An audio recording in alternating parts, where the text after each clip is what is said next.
ఈ సచ్చిదానంద సద్గురు సాయినాథ్ మహారాజ్ కీ జై. శ్రీ సాయి సచరిత 49వ అధ్యాయం 718వ పేజీలోని 49వ అధ్యాయం 48వ నుంచి ఈరోజు చదువుతున్నాము.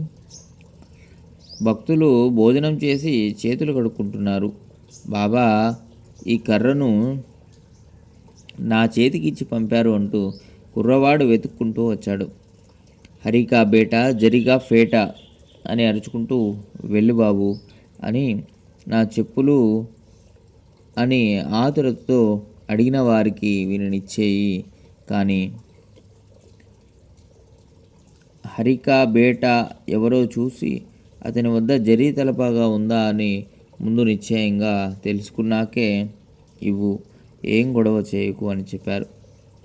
ఆ మాటలు చెవులలో పడగానే హరిబాబు పరిగెత్తుకుని వెళ్ళి కళ్ళతో చూసి తన చెప్పులను గుర్తుపెట్టి ఆశ్చర్యపోయాడు. కళ్ళ నుండి ఆనందాశ్రువులు దొరలాయి. శరీరం పులకరించింది. పోయిన చెప్పులు కనిపించగా అత్యంత చకితుడయ్యాడు.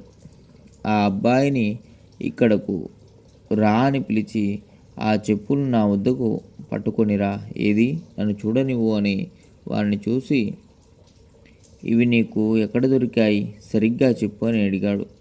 ఆ అబ్బాయి నాకేం తెలియదు, నేను బాబా ఆజ్ఞను పాటించాలి. హరికా బేటా ఎవరో వారు నాకు జరీ తలపాగా చూపించాలి, వారికే ఈ చెప్పులను ఇస్తాను, నాకు వేరే గుర్తులు తెలియవు.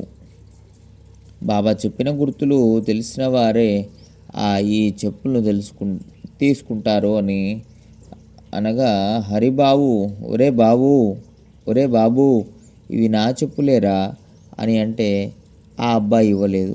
అప్పుడు అతడు బాబా చెప్పిన గుర్తులను కుర్రవాడికి చెప్పి, ఒరే బాబు నేనేరా హరిని, కానోబా కొడుకును.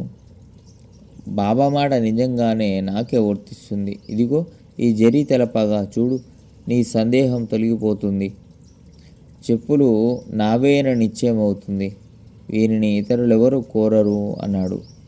ఆ అబ్బాయికి అంత అర్థమైన తర్వాత ఆ చెప్పులను హరిబాబుకు చేశాడు. ఆ విధంగా హరిబాబు యొక్క కోరిక తీరి సాయి సత్పురుషులని అనుభవం అయింది.